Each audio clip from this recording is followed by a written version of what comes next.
Hello everyone, hope all of you are fine. Welcome to LIMS, Leiden Institute of Management and Sciences. I am Sundas Khan, your lecturer for the course of History of English Literature. This is our 10th lecture.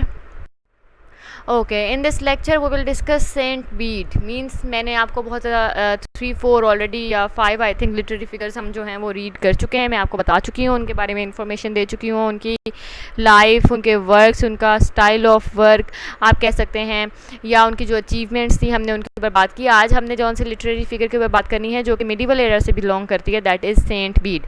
आपको ये चीज़ mind में रखनी है कि अभी कौन से हम लिटरेरी फिगर्स के बारे में बात कर रहे हैं वो तमाम की तमाम जो हैं वो मिडिवल एरा से बिलोंग करती हैं. ठीक है, नेक्स्ट अब हमारी जो सी आज जिस टॉपिक पे हमें बात करनी है दैट इज़ सेंट बीड. अब हम पहले बात करेंगे कि इनकी as usual date of birth क्या है. तो डेट ऑफ बर्थ की अगर हम बात, तो सबसे पहले जो हमने डिस्कस करना है वो हमने डेट ऑफ बर्थ को डिस्कस करना है कि हम सेंट बीड की डेट ऑफ बर्थ जो है वो क्या है. तो बिलीव ये किया जाता है कि सेंट बीड जो थे ये पैदा हुए थे नियरली 1672 में या 1673 एडी में. ठीक है, बिलीव ये किया जाता है. मेरे आप वर्ड को फोकस में रखिए कि मैंने बिलीव की बात किया. हमें इनकी क्योंकि कंफर्म जो है वो डेट ऑफ बर्थ हमें इनकी मालूम नहीं है. अगर हम बीड के बारे में बात करें कि बीड जो वर्ड है इसका मीनिंग क्या है, तो बीड जो है ये प्रीस्ट के लिए वर्ड यूज़ करता है, जो हम आजकल अब प्रीस्ट कहते हैं ना. तो ये सेक्शन, ओल्ड सेक्शन जो लैंग्वेज थी उसमें बीड यूज़ किया जाता था फॉर प्रीस्ट. तो आप कह सकते हैं कि ये जो है ये प्रीस्ट था, इसका मीनिंग बीड का. और हमें जो एक्चुअल नेम है सेंट बीड हम इन्हें इसीलिए कह रहे हैं क्योंकि जो इनका एक्चुअल नाम था हमें वो मालूम नहीं है कि इनका एक्चुअल नाम क्या है. हमें मालूम नहीं है कि इनकी डेट ऑफ बर्थ जो है वो कंफर्म डेट ऑफ बर्थ क्या है. नेक्स्ट अगर हम लोग आगे चलें तो हमें ये तमाम ये जो दो चीज़ें हमें पता लगी हैं कि बीड का क्या मीनिंग है, या जो हमें थोड़ा सा आइडिया हुआ है कि डेट ऑफ बर्थ क्या है, ये हमें कैसे हुआ. तो ये हमें इस तरह से हुआ कि इनके जो वर्क हैं, जो हिस्टोरिया इनका जो बहुत फेमस वर्क है वो उन्होंने उस वर्क में ख़ुद ये इम्प्लाई किया है, या ये आप कह सकते हैं कि आपको एक किस्म की इन्फॉर्मेशन दी है कि उन्होंने हिस्टोरिया जो थी वो उन्होंने अपना जो वर्क था वो फिनिश किया था एट द एज ऑफ 59, जब वो 59 ईयर्स के थे.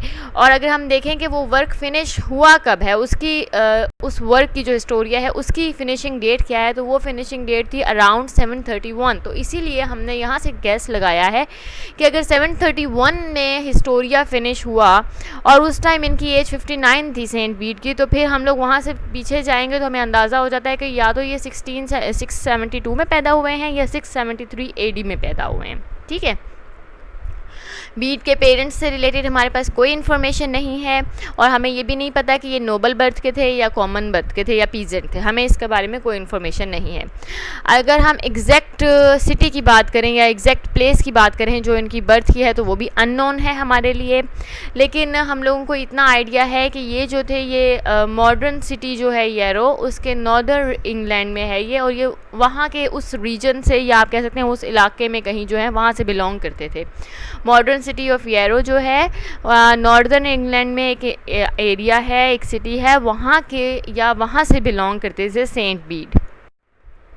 अगर हम अब लाइफ के ऊपर बात करें सेंट बीड की कि लाइफ इनकी कैसी थी और इन्होंने क्या क्या इनकी लाइफ में कौन सी इंपॉर्टेंट जो हैं आप कह सकते हैं इवेंट्स कौन से थे. तो सबसे पहले आप बीड देखें, बीड कह लें आप इनको, सेंट बीड कह लें या वेनरेबल बीड कह लें. अब वेनरेबल यहाँ पे एक न्यू वर्ड आया है, पहले इसका मीनिंग आपको बता दूँ. वेनरेबल का मीनिंग होता है बेटा किसी को बहुत ज़्यादा रिस्पेक्ट देना. ठीक है, और वो रिस्पेक्ट किसी भी वजह से हो सकती है, उसकी एज की वजह से हो सकती है, उसके विजडम की वजह से हो सकती है, या उसके कैरेक्टर की वजह से हो सकती है. ठीक है, accorded a great respect because of his age कह लें आप, because of his wisdom कह लें, या because of his character. तो हम venerable जब यूज़ करते हैं तो इसका मतलब होता है किसी को ज़रूरत से ज़्यादा रिस्पेक्ट देना. और ये आप लोग खुद नहीं यूज़ कर सकते, ये venerable जो है ये टाइटल एक किस्म का है, आप कह सकते हैं ये दिया जाता है.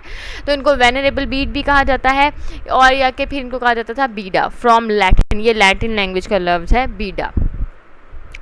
अच्छा, और ये थे कौन सेंट बीड? ये थे बेनेडिक्टाइन मॉन्क थे. ये बेनेडिक्टाइन मॉन्क थे.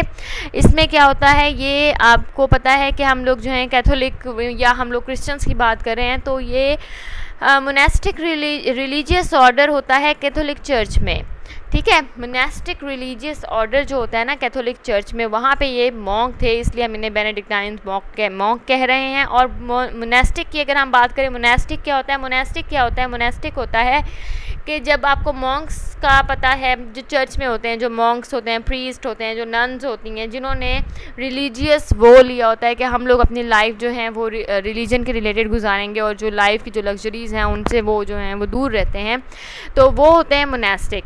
और बेनेडिक्टाइन मॉन्क कौन होते हैं? जो कि ये कह सकते हैं आपके ये ऑर्डर होता है चर्च के अंदर, जिस तरह से आपको कह सकते हैं कि एक पेश इमाम होते हैं, फिर इस तरह से नीचे इमाम होते हैं, छोटे इमाम होते हैं, इस तरह से ही आप जिस तरह मस्जिद में होते हैं इसी तरह चर्च के अंदर भी ऑर्डर होते हैं। और बेनेडिक्टाइन मॉन्क जो हैं वो एक ऑर्डर था कैथोलिक चर्च का, और ये जो थे सेंट बीड, ये बेनेडिक्टाइन मॉन्क थे। ठीक है, हमें बहुत कम मालूम है बीड की लाइफ के बारे में, बहुत कम इन्फॉर्मेशन है, और जो इन्फॉर्मेशन हमारे पास है वो भी हमें historical evidences and notice made by himself in his work. वो तमाम की तमाम चीज़ें जो हमें मालूम हैं बीड के बारे में, वो तमाम की तमाम चीज़ें उन्होंने हमें खुद अपने वर्क में प्रोवाइड की हैं, उनकी इन्फॉर्मेशन उनके रिगार्डिंग। ठीक है, उसके अलावा हमारे पास कोई इन्फॉर्मेशन नहीं है जो कि उन्होंने खुद अपने वर्क में वर्क के ज़रिए हम तक पहुँचाई है। अगर हम स्टार्टिंग लाइफ देखें बीड की, तो 7 ईयर के थे ये जब इनको जो मोनेस्ट्री है वहाँ पर भेज दिया गया था। और वो मोनेस्ट्री कहाँ थी? वो थी located at the mouth of river Wear, या वेयर माउथ कह लें आप, वेयर माउथ मोनेस्ट्री थी, रिवर वेयर था, नॉर्थम्ब्रिया का इलाका था, वहाँ पे ये जो एरिया है माउथ ऑफ रिवर वेयर में, वहाँ पे इनको भेजा गया था। मोनेस्ट्री का नाम आप याद रखें, ये सबसे ज़्यादा इंपॉर्टेंट है। वेयर माउथ मोनेस्ट्री थी जहाँ पर ये 7 ईयर की एज में गए थे। ये इसकी प्लेस ऑफ लोकेशन है कि वो मोनेस्ट्री कहाँ थी। ठीक है ना। अगर अब हम इनकी फैमिली के रिलेटेड बात करें तो हम बता चुके हैं कि इनके पेरेंट्स के बारे में हमारे पास कोई इन्फॉर्मेशन नहीं है, तो हमें इनकी फैमिली के बारे में कुछ ज़्यादा इन्फॉर्मेशन है नहीं। लेकिन उस ज़माने में, जिस ज़माने में से बीड जो है वो ताल्लुक़ रखते हैं, उस ज़माने में क्या होता था कि जब कोई पुअर फैमिली होती थी, जो बहुत गरीब लोग होते थे, उनके बहुत ज़्यादा बच्चे होते थे, या 4-5 बच्चे आप कह सकते हैं बच्चे थे या होते थे, या अगर एक भी बच्चा होता था और वो उनकी जो आप कह सकते हैं कि उसको पाल पोस नहीं सकते थे, उसके जो है वो केयर नहीं कर सकते थे, तो फिर वो क्या करते थे, उन बच्चों को वो चर्च को दे देते थे। ठीक है ना।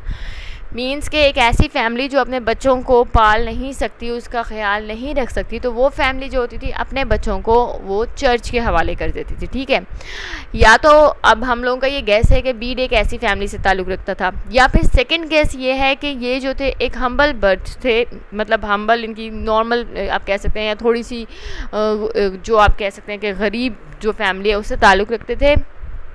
लेकिन इनकी फैमिली ने इनको जो है वो चर्च में इसलिए भेजा बड़ा होने के लिए, क्योंकि क्या होता था, चर्च के लोगों को मैं आपको बता चुकी हूँ, जिस ज़माने की हम बात करें उस ज़माने में सबसे ज़्यादा जो वेल रिस्पेक्टेड लोग थे वो चर्च के ही थे, और चर्च के ही लोग जो थे वो अपने स्टेटस में सबसे ज़्यादा आप कह सकते हैं कि स्टेटस इनका बहुत जो है वो हाई था। तो जो लोग थे हम्बल फैमिली के लोग, वो भी अपने बच्चों को चर्च में भेज देते थे बड़ा होने के लिए, या वहाँ पर आप कह सकते हैं कि भाई किसी को फॉलो करने के लिए, किसी एबट को, किसी प्रीस्ट को, कि वो उसके पीछे उसको गाइड करेगा, उसको ट्रेन करेगा, और इस तरह से उनका जो है वो स्टेटस बच्चों का वो खुद ब खुद जो है वो राइज कर जाएगा उस सोसाइटी में, जिस सोसाइटी से सेंट बीड जो है वो ताल्लुक़ रखते हैं, मिडिवल। ओके, नाउ हम लोग जो हैं वो अचीवमेंट्स को डिस्कस करेंगे। बीड की लाइफ में कौन कौन से इंपॉर्टेंट जो है अचीवमेंट्स जो हैं वो हमें नज़र आ रही हैं, वो भी हमें खुद उन्होंने बताई होंगी अपने वर्क के ज़रिए से, जो हमें पता लगी होंगी। तो अगर हम लोग देखें तो हमें नहीं, जिस तरह कि मैंने ऑलरेडी बताया कि हम अनश्योर हैं कि बीड जो है वो कौन सी फैमिली से बिलोंग करता था, पुअर फैमिली से बिलोंग करता था, या कि फिर किसी हाई क्लास फैमिली से बिलोंग करता था, या हम्बल फैमिली से बिलोंग करता था। तो नेक्स्ट जो चीज़ है, एक तो ये हो सकता है कि पुअर फैमिली से बिलोंग करता था और उनके बच्चे ज़्यादा थे, या जितने भी बच्चे थे वो उसके ख्याल नहीं रख सकते थे, तो उन्होंने अपना जो बीड है उसको उन्होंने चर्च के हवाले कर दिया। अदरवाइज़ एक और ऑप्शन ये है कि हम्बल फैमिली से बिलोंग करते थे, लेकिन क्योंकि वो चाहते थे उनके जो है बीड का स्टेटस जो है वो जल्दी से जो है वो राइज़ कर जाए सोसाइटी में, तो इसके लिए उन्होंने उसे चर्च के हवाले कर दिया, क्योंकि उस ज़माने में सबसे हाई स्टेटस जो लोग होते थे या जिनका स्टेटस अच्छा होता था वो चर्च से ही बिलोंग करते थे।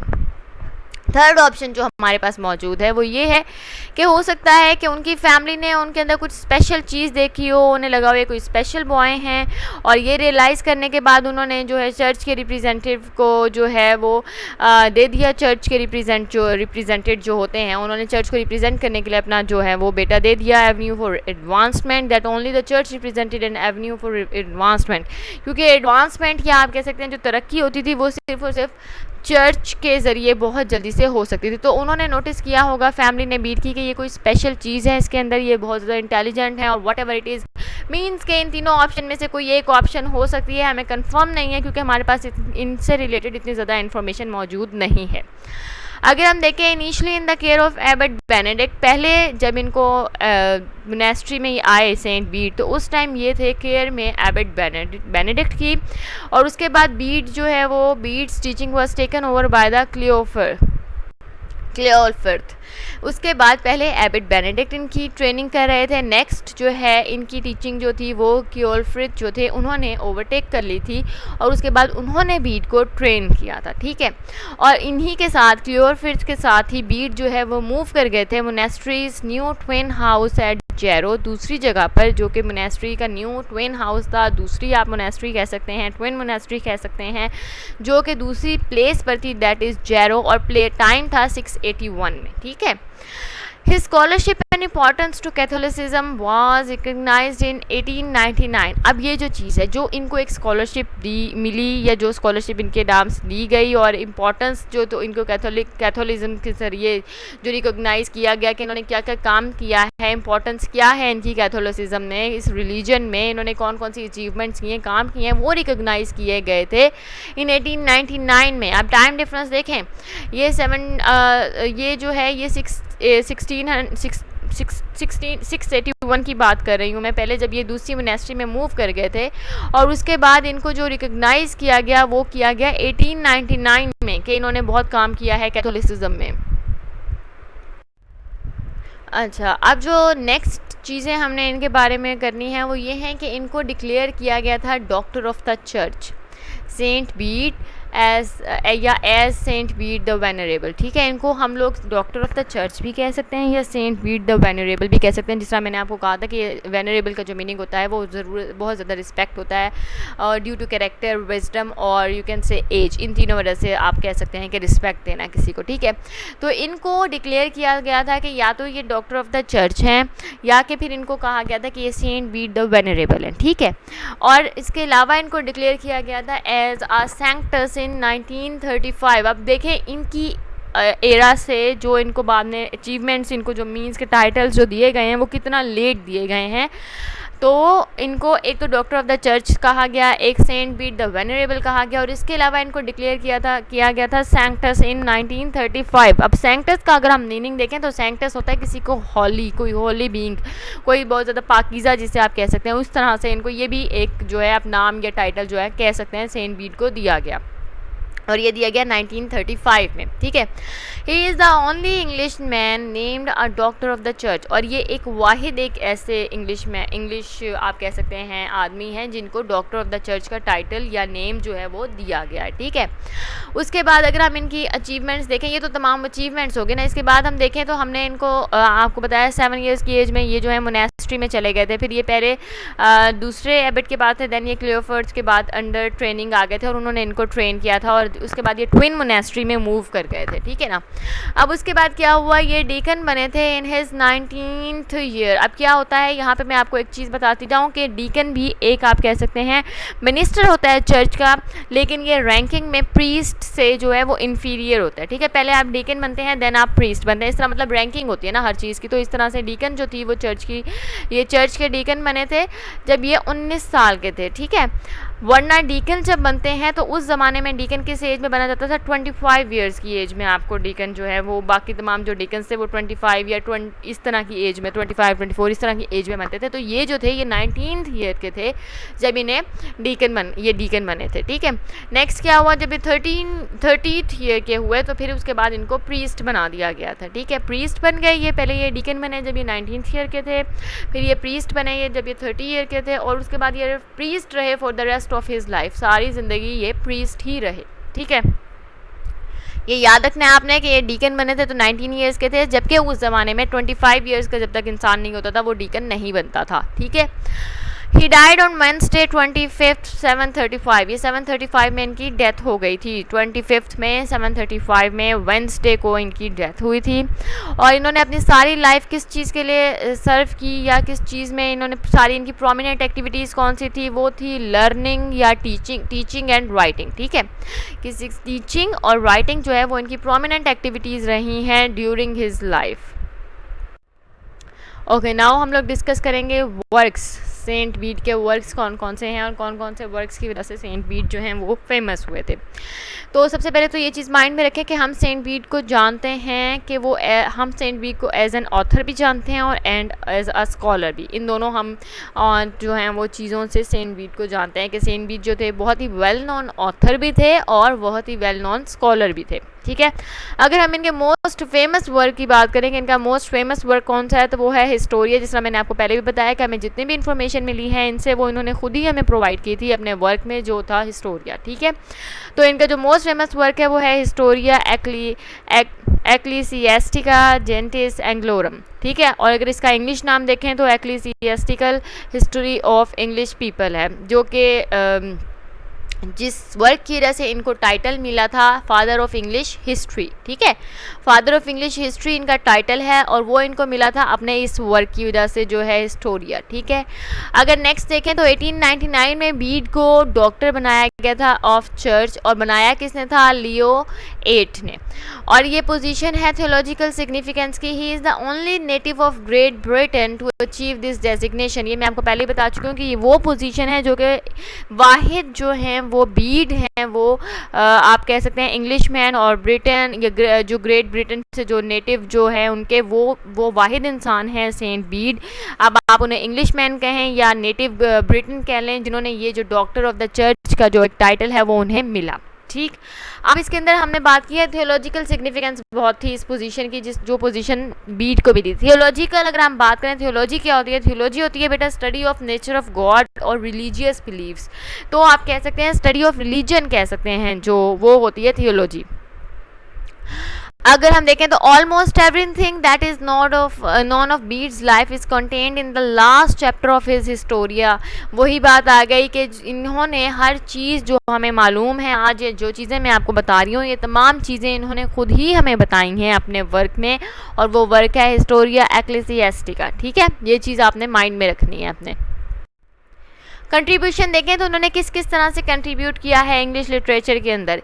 ये थे लाइफ टाइम, मैंने आपको बताया प्रीस्ट थे, यानी कि लाइफ टाइम मॉन्क है। और इनके वर्क किस किस चीज़ में, कौन कौन सी फील्ड में इन्होंने कंट्रीब्यूट किया है। इन्होंने थियोलॉजी में कंट्रीब्यूशन की हैं, मीन्स के रिलीजन में, और अगर देखें तो नेचर ऑफ गॉड की स्टडी की, इन्होंने रिलीजन की स्टडी की, इन्होंने वहाँ पर कंट्रीब्यूट किया। इन्होंने हिस्ट्री में कंट्रीब्यूट किया है, इन्होंने क्रोनोलॉजी में कंट्रीब्यूट किया है, इन्होंने पोइट्री में कंट्रीब्यूट किया है, और इन्होंने बायोग्राफी में कंट्रीब्यूट किया। ये तमाम फील्ड्स जो हैं, इन तमाम फील्ड्स में बीड ने कंट्रीब्यूशंस दी हैं, इसीलिए इनको एज अ ऑथर और एज अ स्कॉलर दोनों तरह से हम जानते हैं। अब हम डिस्कस करेंगे कि इनकी डेथ कब हुई और कैसे हुई। तो अगर हम देखें कि इनकी डेथ कब हुई है, तो इनकी डेथ हुई है 785 में, और इनको बरी किया गया था एट जेरो। मीन्स के 785 में जब इनकी डेथ हुई तो उस टाइम इनको बरी किया गया था एट जेरो, लेकिन बाद में इनको वहाँ से निकाला गया और रीबरी किया गया इनसाइड दुरहम कैथेड्रल में। मीन्स के इनको पहले डेथ के बाद इनको बरी किया गया था जेरो में, और उसके बाद इनको वहाँ से निकाला गया और इनको रीबरीड किया गया था दुरहम कैथेड्रल में, ठीक है। ये चीज़ आपने माइंड में रखनी है। नेक्स्ट जो अगर इंपॉर्टेंट चीज़ देखी जाए तो वो ये है कि ये रिनाउंड थे ऑलरेडी, जब ये जिंदा थे तब अपने पीर्स में, अपने फॉलोवर्स और फेलोज़ में ये तब बहुत ज़्यादा रिनाउंड फिगर थे, एक फेमस फिगर थे, एक वेल नोन फिगर थे तब भी।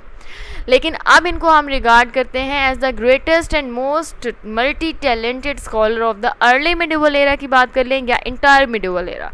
मीन्स के उस टाइम जब ये ज़िंदा थे तब भी इनको बहुत ज़्यादा आप कह सकते हैं कि एक रिगार्ड किया जाता था, एक वेल नोन फिगर थे ये। लेकिन अब जो है हम इतना टाइम गुजरने के बाद भी इनको हम लोग ग्रेटेस्ट और most multi talented scholar of the medieval era, early medieval era कह लें या इंटायर मिडिवल एरा कह लें, हम लोग इनको इस तरह से रिगार्ड करते हैं, ठीक है।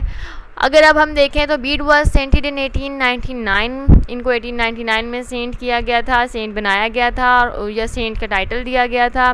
उसके बाद क्या है, वी डोंट नो हाउ और व्हेन ही एक्वायर्ड दस और बिक्वेट venerable but assume that he did after his death. Means के तमाम जो टाइटल्स और अचीवमेंट्स इनको दी गई हैं, इनके नाम से जो इनको टाइटल्स या नेम्स दिए गए हैं, वो तकरीबन ज़्यादा से ज़्यादा इनको आफ्टर हिज डेथ ही मिले हैं।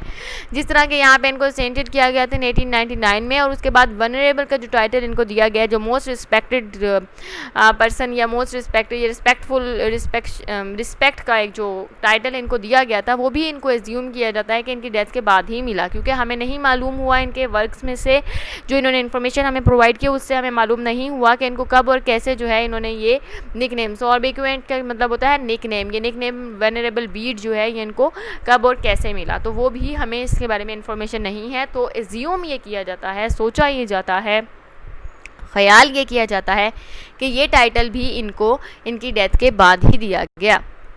I hope each and everything is clear. If you have any questions, you can ask me. Thank you.